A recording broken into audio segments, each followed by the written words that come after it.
Welcome to the Healing While Discovering Yourself podcast. I'm your host, Andrea Michelle. I'm an intuitive transformational coach, certified life coach, certified NLP practitioner, and speaker.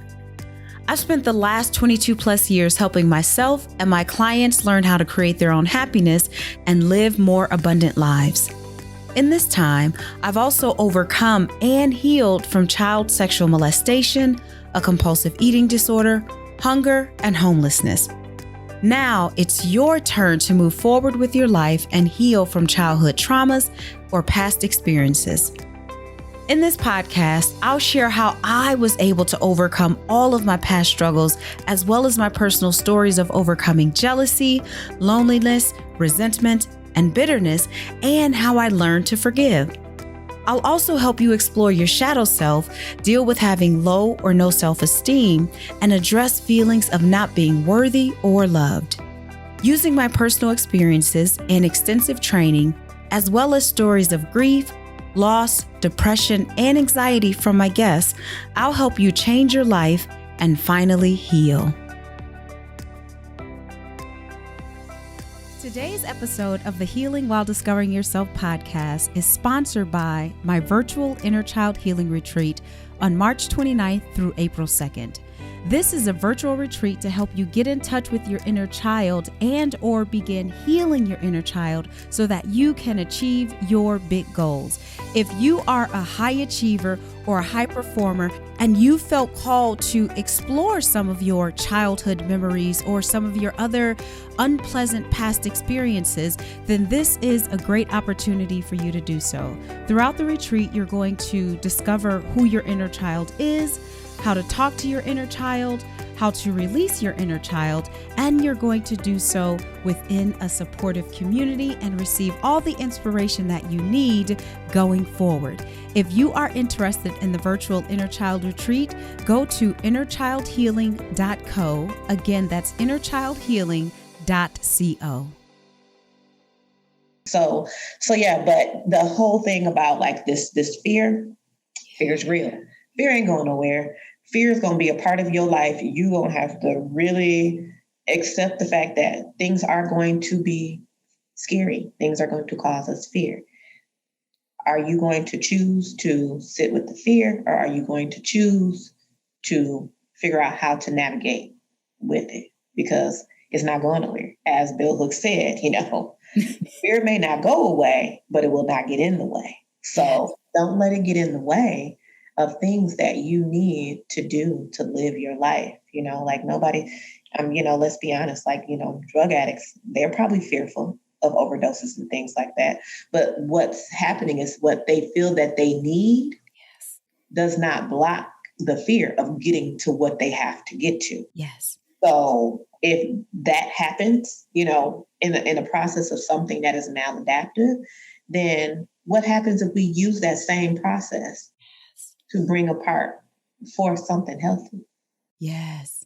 And what I often say is, it's so funny because this is going to sound like a juxtaposition or a contradiction, if you will, but I'll explain what I mean. So I often say that fear is an illusion. And here's why I say that it's an illusion.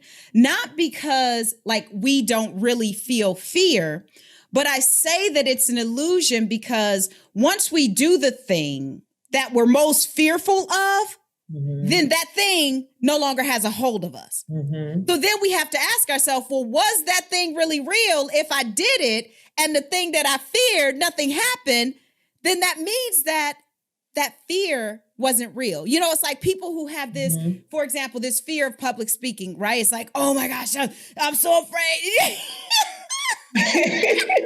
Right? But I've seen you and you have shown up in public spaces, right? So it's like, is that fear, is it really real, or is this an illusion? I mean, of course you feel the fear in the moment, right? So I'm not saying you don't actually feel it, but the thing that you're fearing, that's the illusion that I'm talking about. Because when you do that thing, right, speak in public and you survive it, it's like, oh, okay. And not only that, but every time you confront that fear, you get stronger and stronger. And you may realize that the fear that you had before you had your first like public speaking gig is less and less. And that's because that fear is an illusion. It's not real, because when you do that thing, like me running in the dark, I ran in the dark and I was like, oh, okay. that's it. You know, I could do this. Right. So it was this unrealistic thoughts, really imagination, if you will, that I had. And I was like, you know, fear really is an illusion. And then that really started me on this journey where I'm like, okay, well, you know, what else do I fear? Well, let me do that to see what's going to happen. Does that make sense? I know, like I said, we're saying fear is real, but I'm saying like it's an illusion. Does that make sense what I'm saying? And I am going to tag on that because of the fact that when you say that, when you said the illusion thing, it kind of goes back to those tree branches, because that illusion that you're feeling is actually deeply rooted. So what you're needing to figure out is what's causing you to have that fear. My fear behind public speaking was actually feeling inadequate. Yes. So feeling that, you know, I'm going to come off like, I'm like, well, she ain't no expert. Like, how she started talking about this stuff? Well, you know what? I realized that I talk about this stuff because I've experienced this stuff. Yes. And I can share my experience because my experience is going to be mine and it's personal. Someone in this space is going to connect with something that I say. Yes. It may not be you. It may not be you, but it might be you. So if it's you, then the reason why I can do that, I do it because of that one person that might be in that space that will be able to connect with it. So does that not make me not, you know, so the fear is the illusion, but what's happening is trying to get to the root of why what that illusion is telling us. What are we seeing? You know, because we see that, but then underneath there's something. We have to connect to what that is. So, but fear sometimes, you know, it can be a beautiful thing because it may push us. So it's like, okay, well, I need to do some research and make sure that I understand when I say that word, that I understand the definition of that word so I can be prepared for that. So there's a positive that comes out of that fear, you know, because it pushes us to prepare, pushes us to do things that we don't want to experience what we think that we're going to experience because of that. So, yeah, I'm totally, tag you in. I'm just going to. I love that. You know what? Thank you for saying that because you're right. Like, you're right. Yes, we see the tree and its naked branches and we think, oh, that's the end of it, right?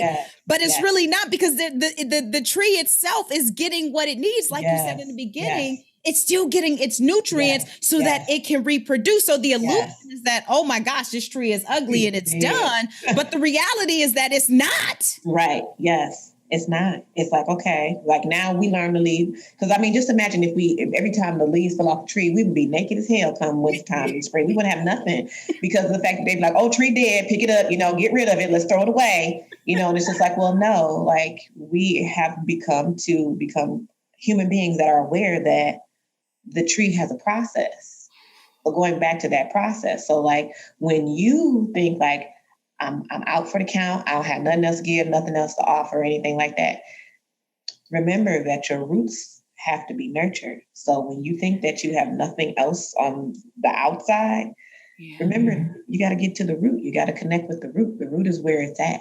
Mm-hmm. So when it's time in your season, I will take the church term when we say it's your season. Right. Your season. When your season comes, for you to be able to expand, to grow, to produce, whatever it is that you need to produce, embrace the time that you're being nurtured at the root and nurturing your roots, because that is where our healing process is happening. When we're nurturing at our roots, we're nurturing the roots, but we have to remember that we have roots first. We don't remember that we have roots when we're too busy staring at the leaves and all this other stuff like that. That's where we feel like all of it comes from. It comes from the leaves, but it's just like, no, it comes from the root. If the root does not get nurtured, then we don't get all of this. So we're not going to go, I don't go steal branches off of somebody else's tree. Right. So I got to go nurture my roots, in order for me to produce my fruit, to be able to produce whatever it is, my purpose, to be able to connect with those things. So if I don't nurture my roots, then that's not going to grow. So the trees that don't grow, when the season is coming around and we're saying, oh, they're not making any leaves. Yeah. 9 times out of 10, but we still forget the fact that there were roots underneath and they probably weren't fully nourished. So yes, so we gotta connect to our roots and get back to our roots and nurture our roots and take care of what we have to do to nurture those roots. We got to figure out what we need for nourishment. Yes. So I'm not talking about food because I eat cake majority of the time, and I know that's not fully nourishing my body. Girl, I like M&Ms with peanuts, so So it's like, but what nourishes my mind? What nourishes my spirit? What nourishes my emotions? Let me connect with my emotions because I feel like we're very disconnected from emotions. I just did an interview before this, and I talk about, our lovely Black woman syndrome, where we like, be strong Black woman. We love our strong Black women. And it's just like, okay, but can I just be a woman? Can I just be a human being? Period. Can I cry? Can I say I'm tired? Can I say I'm frustrated? Can I say I need help? Yes. Can I say any of that? Without you looking at me and being like, but wait a minute, it's you, the strong Black woman. So if you fall, we all fall. Well, shit, I want to be able to fall sometimes too. Right. Please let me be able to fall every now and again and let me just be able to just be a person, because this pedestal that you have put us on is unhealthy. I tell people it is unhealthy. It is unreal. And we cannot be humans. And I did a webinar and I said, this has denied us from our human experience. Like, I don't get a human experience because of the fact that you expect me to be strong all the time. I was like, it's bad enough that I have to be the caregiver, the supporter, the encourager, the employee, the worker, the provider. Like, I have to do all of these things. And when of all of these things plus that and then some that I haven't fully identified that you done gave me yet, where am I? Exactly. I had an interview with someone and we were talking about like women in the corporate structure and how to help young women because I retired from the corporate last year. Corporate, I'm retired now. As your journey. As an accountant and, we both live in Wisconsin and we know that Wisconsin is not the friendliest to Black people, especially to professional corporate people. It just isn't, but I've successfully climbed the ladder and realized it wasn't my purpose and passion. And so I retired. And so she was asking me about, what advice to give to, like young professionals and all of that. And to your point about emotions and actually feeling them, some of the advice that I gave was, let go of this idea that big girls don't cry, because I shared with her that as a leader in my company, in the organization, I cried right in the partner's office. And from that moment of crying in the partner's office, who is one of the most shares, he actually gained more respect for me in that moment. And anytime something went down, he had my back because I was emotional, right? Because I showed up as who I was. Of course, I didn't go into his office to have a conversation to, say, oh, I'm going to cry. We were talking and they flowed.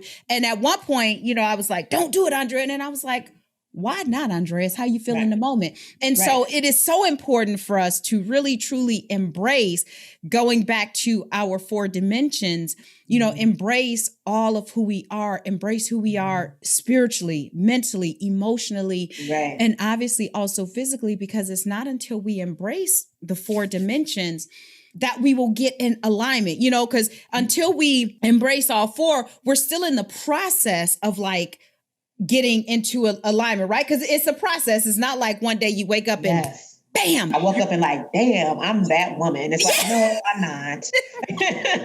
No. It's like, no, not yet. Not quite. No. I think I got like 2 out of 4, maybe. I'm questionable about maybe I'm 1.5 for that. By the time I get to work, I'm probably just going to be down to 1. Yeah. No. Yeah. So I got 2 more questions for you. So if we have people who are just starting their healing journey, because like I think like 11,000 followers on Instagram or something like that. Okay. And I talk a lot about the healing process, right? And what it looks like. And the way that I do that is I call out things like toxic positivity, like spiritual bypassing. Yeah. Like, These are just shaking my soul right now. I just call it bullshitting, but okay. Yeah, right. Same thing, girl. Same thing. I'm just glad you apply words to it. Girl, you're so silly. But now we know what to call it. You can't address, you can't address the things that you can't label. So if you don't really know what to call it, you don't know how to address it. You can't do nothing with it. So so now, So everybody be like, I just want to fix that bullshit. So it's like, oh, let's fix the spiritual bypass thing. Let's stop that.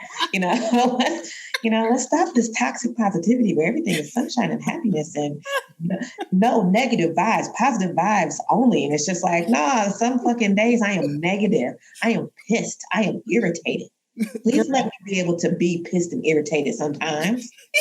Like, I'm a human being. Those emotions come with all of that. They do. Let me have that. So yes. You are so funny. It's one of the things that I tell my kids. And we were having a conversation before, like we started, the episode about like using adult words with our kids. And one of the things. One of the things I tell my kids, and people find this funny when I share with them, like if my kids are listening to music. So I don't use like swear words only for demonstrative purposes. So like if I'm telling a story and somebody said the F word, and I'd be like, and they were like, what the fuck? Right? Like, so. Right. So in my daily language, the whole story if you don't put that in there. You got to. What did you say? Right. Right. So like I use them for demonstrative purposes, but I don't use them in my everyday language because, and one of the reasons why is because I said, if I learn how to articulate fully what it is that I want to say. Now, I should say that I have a gift of communication, right? So that's part of the reason why I decided to take a step back and not use those words, right? So it's part of my mission, right? And everybody don't have that mission, and I understand that.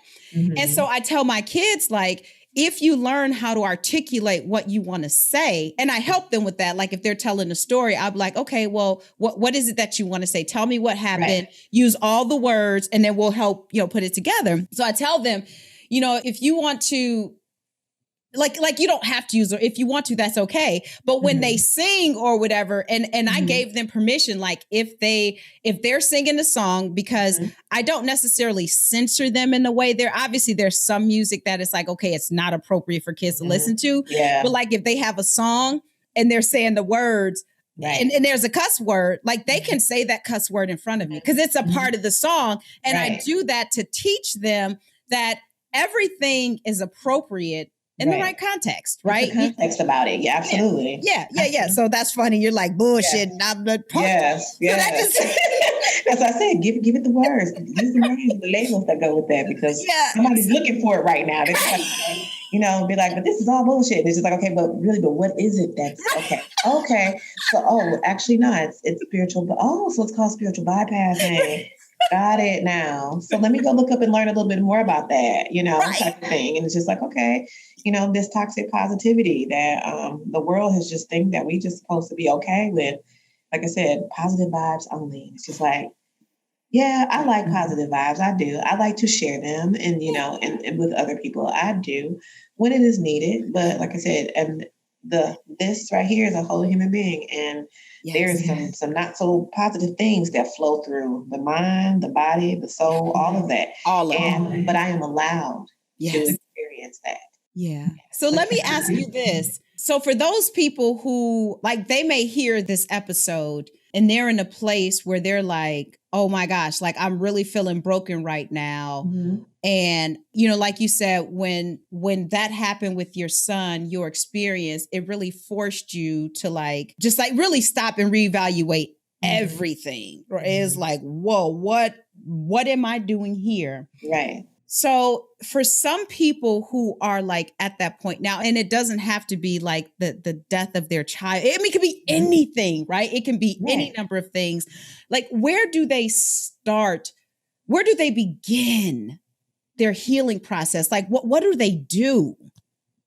So I feel like the first thing you have to do is acknowledge what happened. Yes. Because the suitcase that I have carried for a long time it's really heavy. And it's packed with a whole bunch of experiences, some good, some really not so good. The things that were really not so good, they get packed. And then, so just sharing like with my son, that was another thing that got packed in the suitcase. Not because I wanted to not experience it. It was just like, okay, here we are. Now it's another, negative thing that's happened in my life. Go and put it in that suitcase, and let's try to keep moving through life and stuff that we do in our autopilot and survival mode. But when it came down to, okay, this bag is heavy. It is really heavy. I can't continue to carry this. I don't know how to carry this. And, survival mode got you fight or flight, So the adrenaline that's rushing from you just trying to survive from day to day, have you carrying this bag, no problem. So you thinking that it's just the bag that I just carry and that's it. But then when something happens and it really just like, it blows you basically out of the water, then you look at this bag and you try to pick it up again. You're just like, this is heavy. How have I been carrying this? Why have I been carrying this? Why? Why has it been my responsibility to continue to carry this bag? Well, because we function in survival mode. So the first thing is to acknowledge that something has happened. Whatever it is, it doesn't have to be a death. The thing is grief happens when we have a relationship with something. Yeah. So you leaving your job in the corporate world, you probably experienced some type of grief with that. Yes, I did. Yep. When our children are moving through the ages, when they're not a baby anymore and they become these little toddlers that are very mysterious, mischievous, and very highly active and inquisitive, we grieve that. Oh, I wish when you used to be able to lay down and just be able to lay you here and then we didn't have to worry about nothing. And now I got to make sure that we cover up all the things in the house because you touch them with your mouth. Type of thing, like that changes when you have another child from the first child that you had, then that relationship dynamics change. Yeah. You're grieving that. Yeah. So we typically want to associate grief with death, but when we just talked about it metaphorically about how death can happen in other areas of our life, I no longer want to subscribe to, organized religion. Yes. But me not going into a church, anymore, and people that I had connections with in the church, if they decided to not continue the relationship because I'm not in fellowship like that with them anymore, I'm grieving that change. Yes.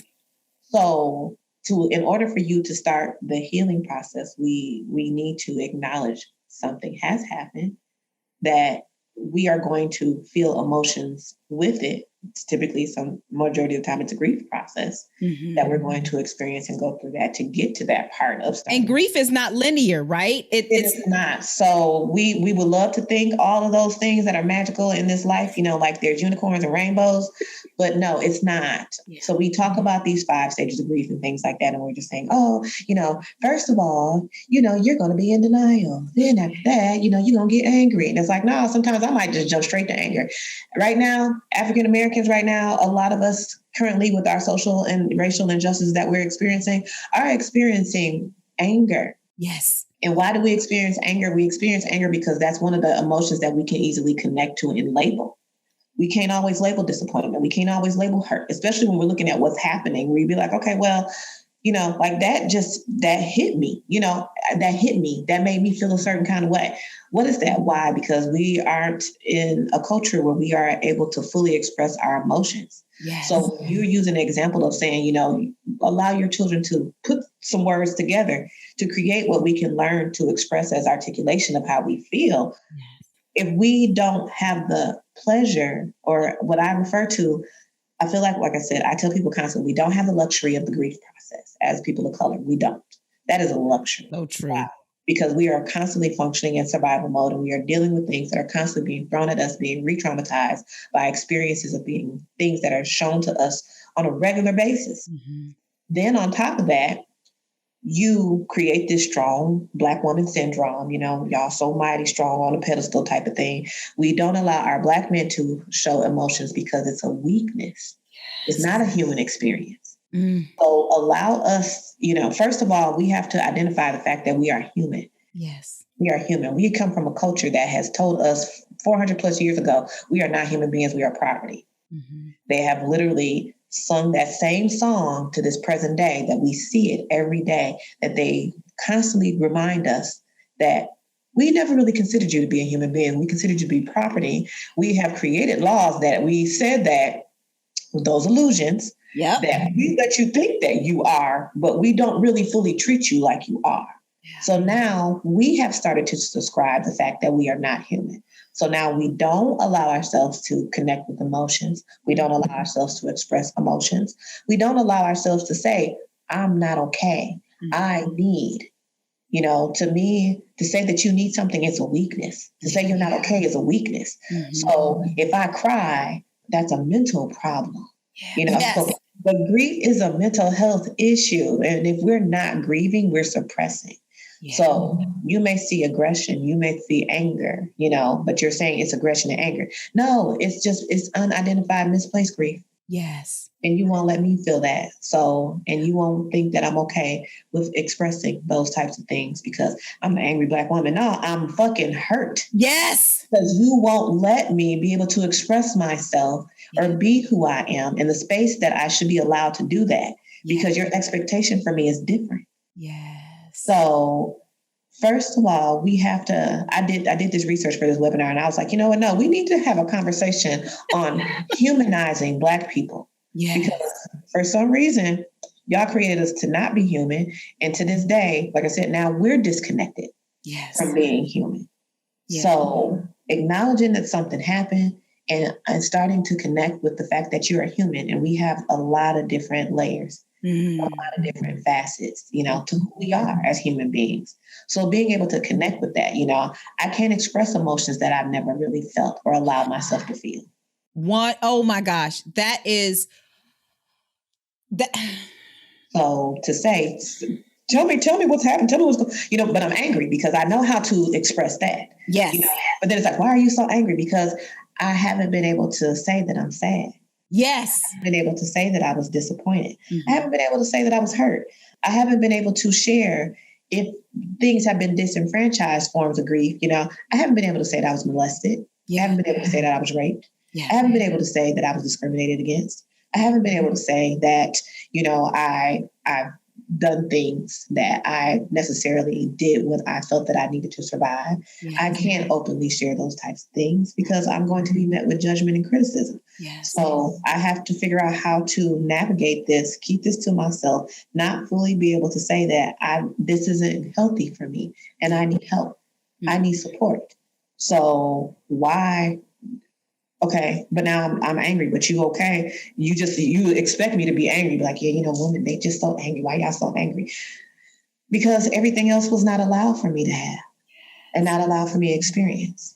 So for people who are, just starting their process, I 100% agree with you that they first have to, acknowledge what has happened to them because you can't, and I think you said it earlier. If you can't address it if you can't identify it. Yes. Yes. What it is. I said label it, but you can't identify it. So you have to identify what you're going to address because if you can't identify it, how are you going to fully address it? Exactly. I can't address low self-esteem if I don't really know that that's low self-esteem. Exactly.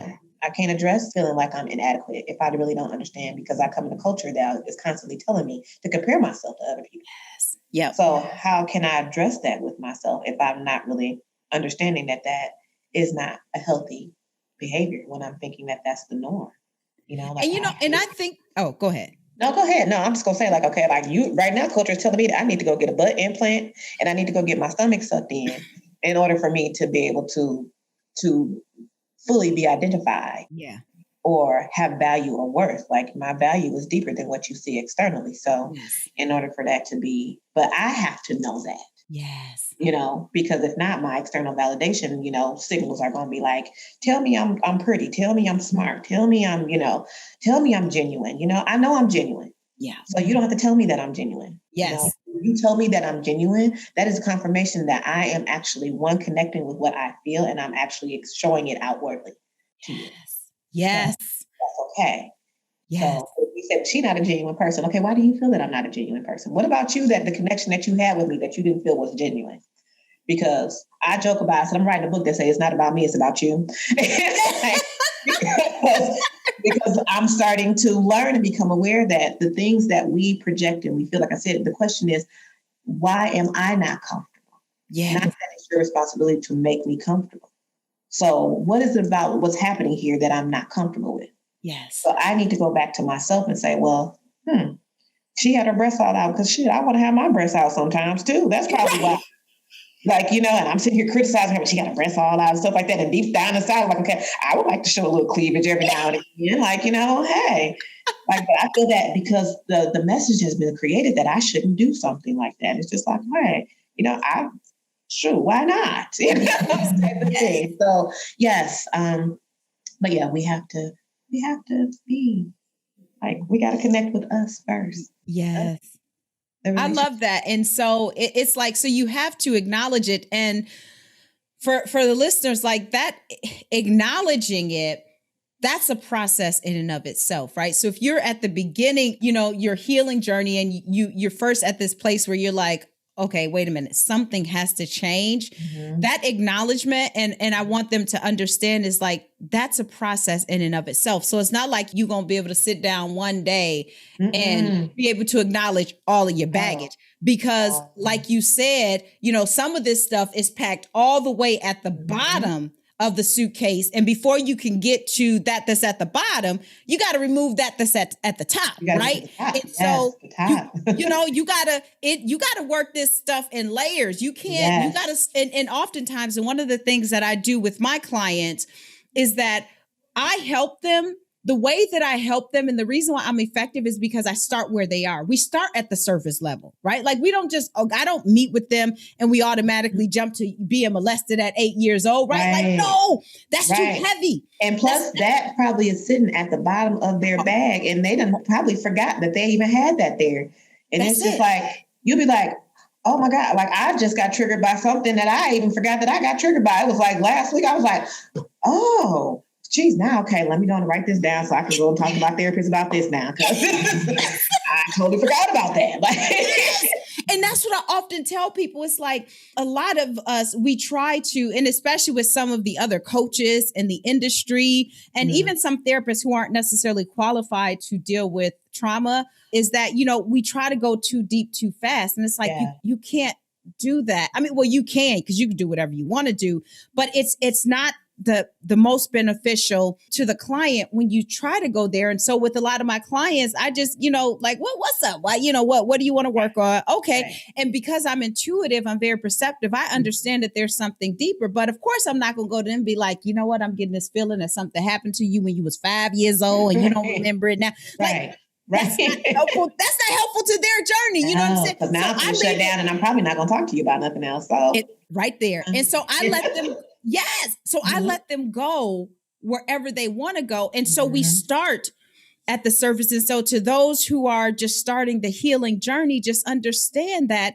you got to start where you are and not try to, oh my gosh, I'm having flashbacks of this memory. It's like, okay, well, let's acknowledge it. Yep. Flashbacks of this memory. Okay. Yep. But that doesn't mean you have to all of a sudden. I have to process all of this now and figure out where it came from, what I'm doing. Yeah, like I agree. Yeah. So it's like, you just gotta acknowledge it, but understand that acknowledging it is a process. And so my last thing, so for my listeners, and I know that we've said a lot, and we definitely gonna have to do like more of this, because we really just touched the surface. Absolutely. But so for the listeners who they're like, okay, well, what do I do next? Okay, they're gonna, acknowledge it, and we'll leave it there. We're not even gonna give them any more steps, because as we said, like, that's a process in and of itself. You have to connect with yourself. So you have to start realizing I have emotions. Yeah. Like, I'm gonna have emotions and feelings attached to this. I'm not going to be able to, like you said, this is not an overnight process. Mm-hmm. It's going to take, I have been open about my healing journey, but technically I have been on a healing journey for 20 plus years, so like, and there's this, like, I used to have this thing when people like, I'm healed. I'm like, are you really? Or are you in remission? Because I am in remission about things, because like I said, sometimes something will come up and it will blow something out of the water and you'll be like, okay. But now I have tools to be able to, one, I can acknowledge what it is. and figure out what I need to do to address that. Mm-hmm. Before it was like, okay, now the whole world's going to shut down and I'm finna go do something destructive and I'm just going to just whatever. I'm back in survival mode. So I'm going to see y'all. However I see y'all, that's just how it's going to be. But it's just like, no. So it's not an overnight process. It is ugly because sometimes when you're staring at yourself naked in the mirror or looking at them naked branches, the truth that you have to acknowledge with what you actually see is not always something pretty, something always, positive for that matter. Right. But you all just know that it's a canvas, this is moldable. This is something that you can create. Yeah. We're not stuck, so we're not in a space that once you say, I am this, like I said, I'm constantly evolving. I'm constantly growing. Mm-hmm. And I will say that to the day that I die. And then after that, I'm going to evolve into something else. And hopefully I don't know the seeds that I planted with other people, what that grows to. Mm-hmm. So understand that you are not stuck with what that experience may have been. So you have an opportunity to create. This whole thing I am redefining life. I am redefining who I am. I'm redefining love.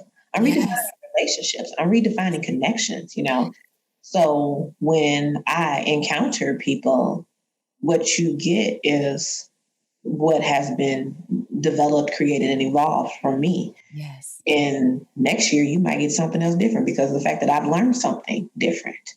I have unpacked something else. Yes. So understanding that this is an ongoing, evolving process. So once you think that you're healed, you feel like the work is done.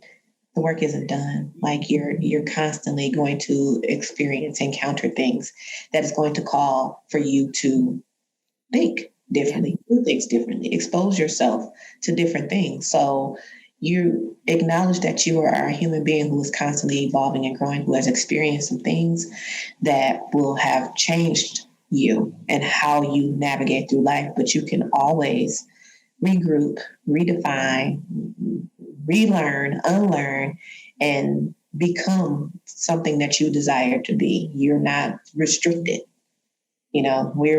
Think about it. We gain weight, we lose weight. Yeah. We're not always fat. We're not always skinny. Right. We can be these different things. So if our body can expand and grow and decrease in size, just imagine you being the whole human being, what you can do.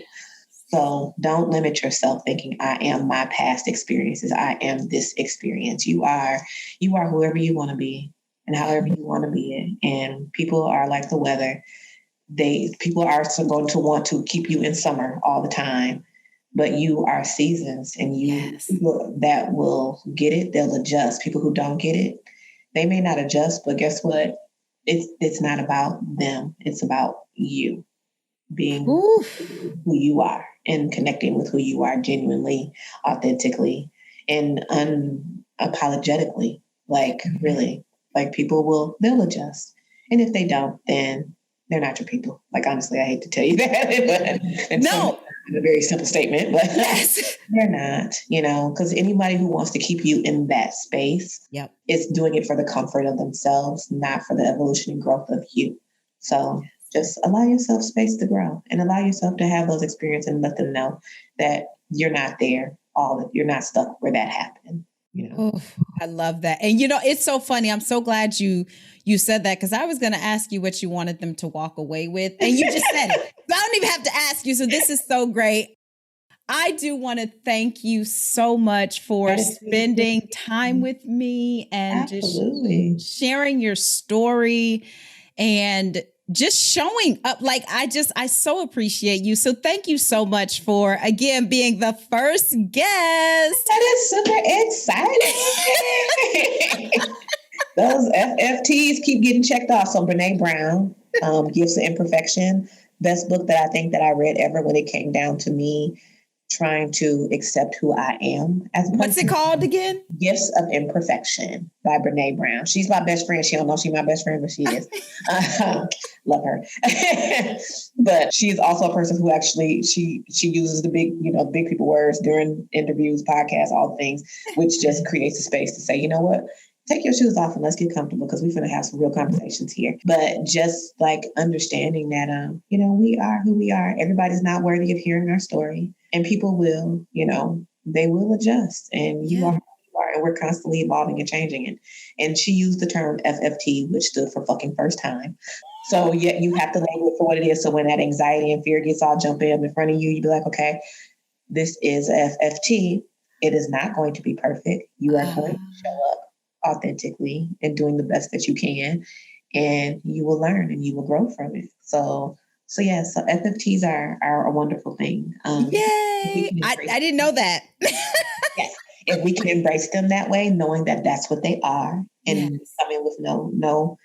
I say I don't like to use the term no judgment because I realize that I do judge. Right. So I said I'm not determined to stop bullshitting myself. Yeah. I do judge y'all. I do. What I do not want to do is to judge you based upon not understanding your circumstances, your options, and your choices. Yeah. I love that. Yeah. And on that note, thank you so much for being here. Thank you so much for listening. And please know that there will be more. There will be a follow-up to all of this. So just hold your britches, hold your britches, hold your mule, all of that stuff. Because we there's so much we didn't touch on. But again, thank you so much for being here. No, thank you. Thank you for having me and creating the space for this, because spaces are needed for all things, and healing is definitely one of them. So I'm grateful for you for doing that. Yes. Thank you. Hey loves, are you looking for a safe place to hang out while you're healing with other like-minded individuals? If so, then I would love for you to join my private Facebook community called Healing While Discovering Yourself, named after the podcast. This community is for those who are truly seeking a safe place to heal and also show up authentically. If this interests you, then I'm going to invite you to go to Facebook/groups/Healing While Discovering. I look forward to seeing you in the group. Tony Robbins said, "The quality of your life is a direct reflection of the quality of the questions you're asking yourself." And that's why I'm inviting you to download my free guide called 5 Powerful Questions to Ask Yourself to help you take back control of your life. In this guide, you will learn how to shift your mood, break negative thought patterns, and identify beliefs and stories so that you can explore the truthfulness of these stories. Go to andreamichelle.com/powerful to download this free guide today.